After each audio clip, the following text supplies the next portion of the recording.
We did it. We did it again. We did it! We did it! Man, I'm losing my voice, man. I've had to do this We Did It twice now. Oh my God. Charlie Oliveira, you have done it again. You beat Gamer Gamrot. And you're holding your kid up like he's the goddamn belt. I love you, Charlie Olives. I really do. Oh my God, Charles, Jimmy. I don't know what to call you, man. I'm so happy. Order is restored, bro. Alex Pereira, he has his little champion photo up again. Everything's good. Everything's great, man. Charlie got the belt back. Gamrot, I like him, but the kid had to die. It was necessary. It was unnecessary. That's an Elite reference if you guys understood that. Like, I don't know if you guys did, but I got a banger for you guys today. The card kind of sucks this week, so I'm not doing no predictions for no sucky card. I only do it for good cards. Come on, man. And I don't know why Bedtime and Lucas Tracy and MMA Guru didn't call me up for the Vancouver card, bro. I think they forgot to send out that email or something, because I should have gotten that. I don't know what that's about, but I got a banger for you guys today. I really do. Now, every MMA YouTube channel, they have one thing in common. They make a couple of the videos that are all the same. So I had to make one myself. So today, we're doing who I believe will be the next champ in the UFC, baby. Let's go, okay? Now, so let's get started. But first, I just gotta say, whoever did this, thank you. Thank you for that. That means a lot to me, man. It means a lot to me, man. Okay, let's get into it. First, flyweight division. I think Fearless is gonna kill Pantoja. I really do. Now, you're thinking, bro, he's gonna get subbed in the first round. Spac, you're so stupid. Go get a life. No, bro. I've been following Joshua Van for forever, bro. You guys don't get it. I'm gonna go through this record, and you guys are gonna see how goated he is. First of all, the Royval win. That's an amazing win, right? Silva, everybody beats this chimp-looking guy, okay? So, we can just forget about that dude. Who does that to Cody Durden, dude? Who beats him by unanimous decision, dude? Who does that, dude? Okay, no, we just forget about this. Who does that to Sumagulov? Who? Bro, Sumagulov. This guy. Look at him. Just look at him. You know this guy's a freaking marauder, okay? Now, I am kind of just... Oh my God, that record is horrible. I'm telling you, Lincoln would lean right. Look at his views. He literally expanded federal power. That's left by definition. No, that's not how that works. He was about liberty, limited. I couldn't help but overhear. I am quite fond of Joshua Van. What, excuse me?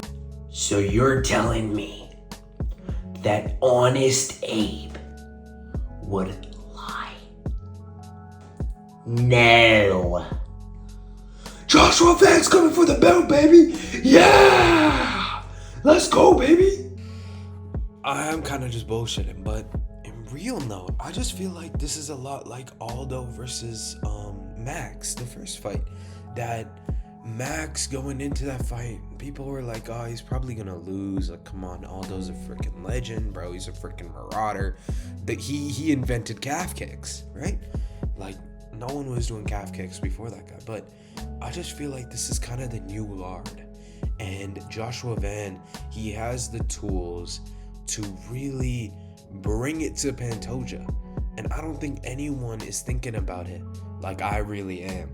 That Joshua Van, he has good takedown defense, and I feel like it's almost kind of gonna be like a fluke that Pantoja should win 9 out of 10 times. But that night, will be the night that Joshua Van wins. And, you know, it could be like the 35 plus curse, whatever, right? But we've already seen that Pantoja can break that. But in the main part, like what I really truly believe is Joshua Van, he just got that mentality, that hunger. A lot like JDM. When I predicted JDM was going to beat Bilal, I just really thought that JDM was going to beat Bilal because he had that hunger, bro. JDM, he couldn't even afford to bring his coaches to Canada. That's how broke he was. That's how much he needed that championship. And I feel like Van is the same way. He like has to take care of his mom and stuff. Like, I feel like heart is the most important thing going into a fight. Heart can make out with takedown defense. That sounded really wrong. But it can make takedown defense. It can make you fight better. And I feel like that's what Van is going to do. I feel like he's going to go out there with heart and with determination. And it kind of just sounds like I'm spitting out like movie logic now, right? Like, the good guy has to win. But that's what the UFC is doing nowadays, bro. Pereira won. Charles won. Now it's Van's turn. So that's why I think Van's going to be the next champ. And if he doesn't beat Pantoja this time, which is possible, Pantoja, he either retires, he moves up, whatever, right? He cleared the division. Then it's going to be Van versus Tatsuro Taira or Brandon Moreno for the vacant belt. Van kills both of those guys. Van is on a different level. He put a beating on a full camp Royval. Royval had the full camp. And Van was like, shut up, dude. I'm going to beat you up.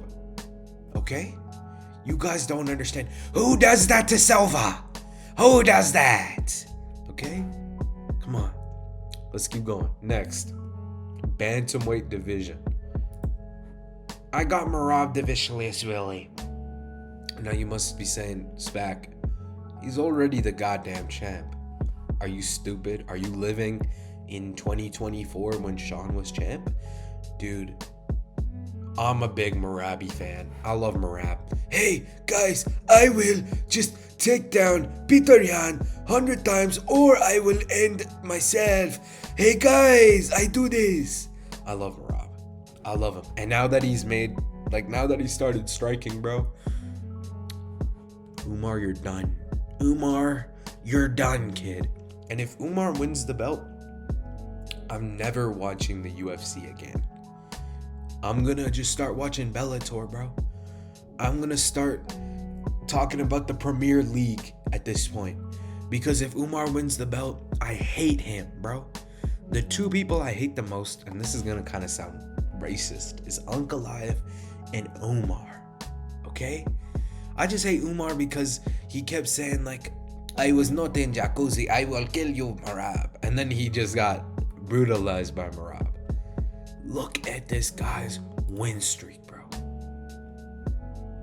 This guy doesn't miss, bro. He genuinely doesn't miss. People don't talk about how good this guy's win streak is. I don't see a single person beating him. Maybe, if he moves up, he will lose to Volk. But he's not going to lose in the bantamweight division. He beats Umar again. He beats Jan again. Who else is there in the division? Mario Bautista? Yeah, sure. Mario Bautista is going to win, kid. Yeah. They're going to shut down the bantamweight division if that guy wins. Nobody's beating Merab. But besides that, if there was a next champion, it's going to have to be Petr Yan.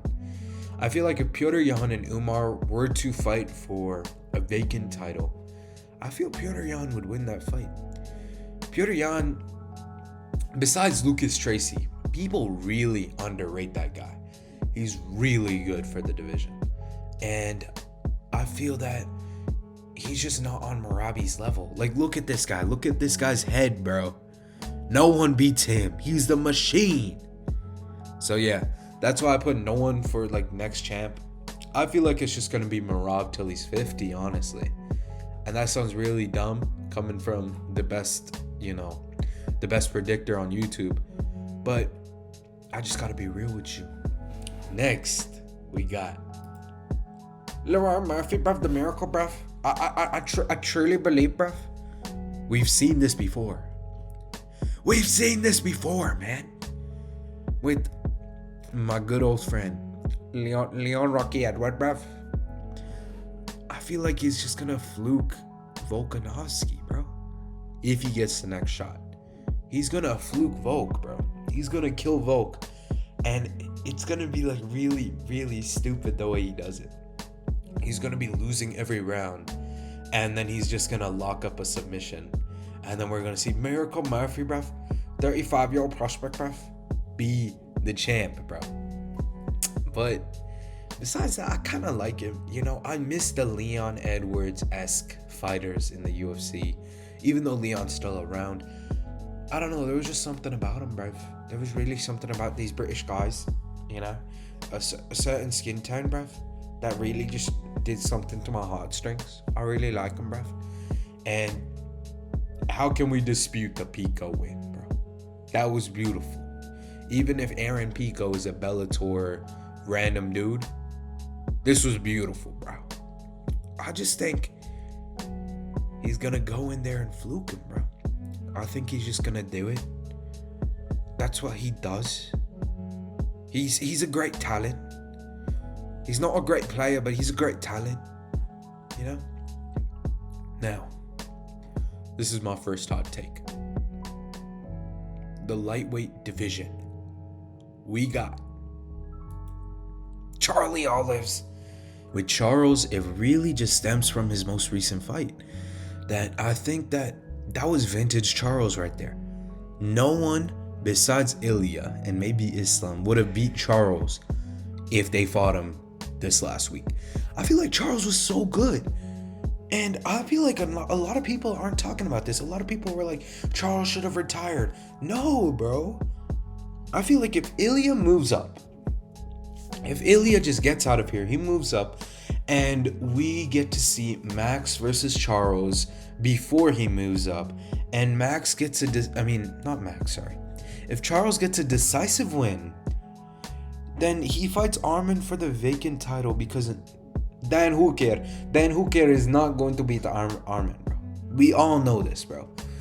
If Armin and Charles have another fight, and it's a 5-rounder for the belt, for the vacant belt, I truly believe that Charles Oliveira is gonna win that. And you might be thinking, Spac, Armin already won. That was a close fight, bro. And you know I love Armin. I love both of these fighters a lot. They're like top 5 in my top 5 favorite fighters. But I just feel like Charles, he has way more offense when it comes to these things. He wants it more. And especially now that his son is born, and you know he loves his son. He literally was like showing his son to everybody. I feel like Charles really got this. Like, if he can decisively beat Max, there's no reason why he shouldn't get the title shot again. Losing to Ilya, there's nothing wrong with that.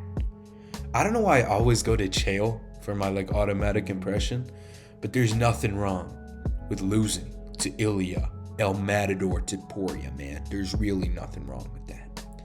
So I just really think that, first of all, the UFC, it's restoring back. There's balance again. I just see this happening.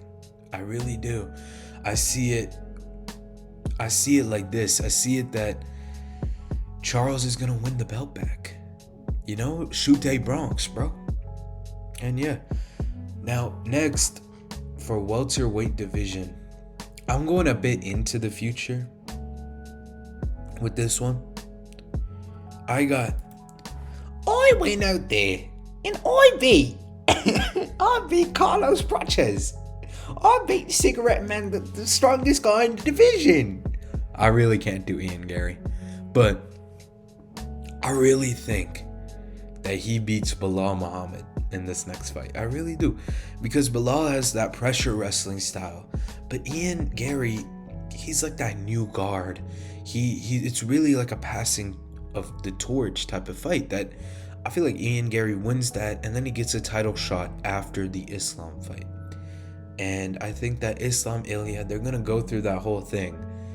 And by the end of this entire welterweight mess logjam, it's going to be Ian Gary at the top. And it's really stupid to say because like Ian Gary, like out of everyone, Islam, Ilya, Sean Brady, JDM, all of these guys, I think it's going to be Ian Gary. I think in the future of the welterweight division, once Islam is gone, once Ilya and Islam have their little clash, I think it's going to be JDM, Sean Brady, and Ian Gary just trading for the belt again and again and again and again. It's going to be a big old three-way. I really think that. I think that Ian Gary, he is kind of like the mix of both of them in a way. That Sean Brady, he's a heavy pressure marauder wrestler, and JDM is a beautiful boxer with beautiful takedown defense. I feel like Ian Gary's the only guy who's kind of in the mix of both, where his striking is okay and his wrestling is okay, and I feel like he's just gonna end up taking it. I feel like he's a great talent. I really do. He's a great talent. I've made that joke twice now, and I don't know, there's just some plot armor to him. He lost to Shavkat. I brought the boogeyman to a decision. I really can't do him, but I just really see this happening. It's not about skill. It really isn't. He doesn't have the skill to be a champ. It's really just, it's like a fluke. It's like the guy who beat George St. Pierre. I really feel like it would be like that type of situation, that Ian Gary is just gonna win very fluky in a way. And I really think he's gonna be the next champ.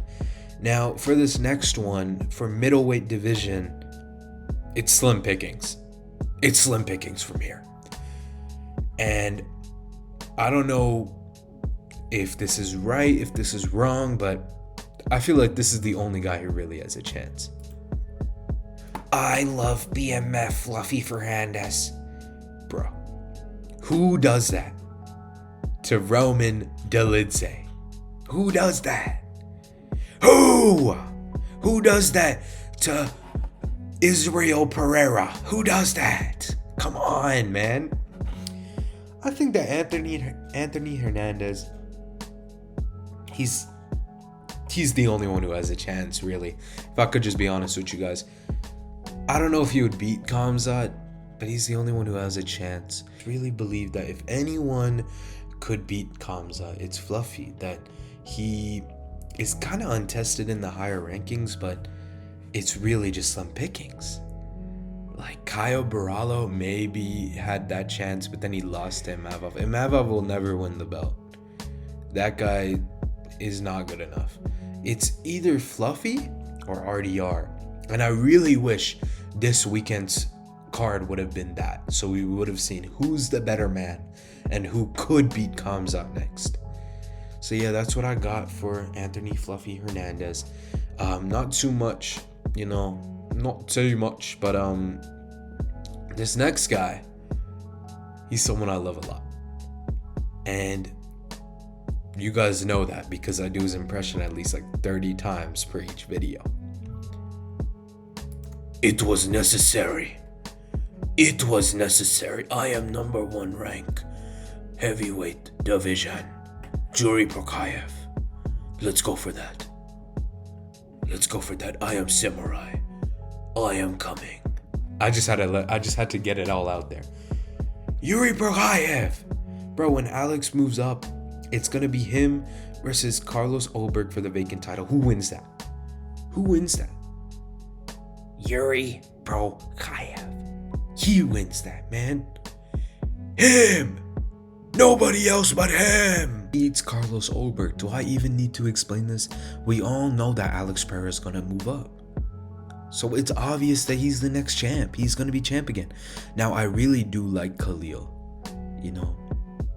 I really love him. I could not do an impression of him because I actually have respect for him. But we are coming for you, Carlos Ulberg. Dude, he hasn't gone to a decision since like 2015 or something. He beats Carlos Ulberg. I don't know where this narrative comes that Carlos Ulberg is so good because he trains with Israel Adesanya. Adesanya is on a losing streak, man. Yuri Prohaska is going to starch Carlos Ulberg and get the belt back, and then he's going to fight Magomed Ankalaev, and god damn it, he's going to beat Magomed Ankalaev.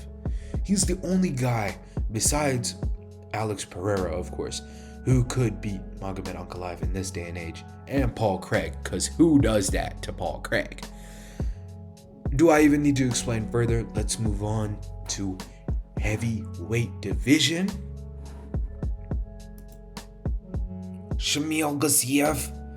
Who does that to Peterson? Okay, I'm kidding, of course. I think that Aspinall is just too good. Aspinall, he probably won't be beat by any casual heavyweight. Maybe Derek Lewis. Like, if Derek Lewis somehow goes on a title run, maybe he beats him just by flukish chance. But I don't think anyone who's a normal fighter would ever beat Tom Aspinall. But there was a tweet that Tom Aspinall did put out a couple days ago. I think that Ante Deligiano, the Walking Dead, would beat whatever the kid's name is. Not Tom Aspinall, he wouldn't beat him. But Tom Aspinall, they do work together. They are in the same gym in the UK, you know. We're both in Luton, you know what I mean? And I don't know why this guy has a third nipple, but I think that he could be the next heavyweight champ, just due to the fact that Tom Aspinall would vacate the title if he made it to the top. And nothing else about it. I don't want to look at his third nipple anymore. That is kind of weird. Why did I notice that? But yeah, that's about it. Alright, so that's all I got for you guys today. Thank you so much for all the support I've been getting. Everyone asking me to keep on doing videos. Really cool of you guys. And I'm gonna continue doing stuff like this. I'm really just trying to find my groove on what I feel for this channel, what really is my mojo. So yeah, bear with me. I hope you guys liked it today. And that's everything. Thank you so much. Perfect.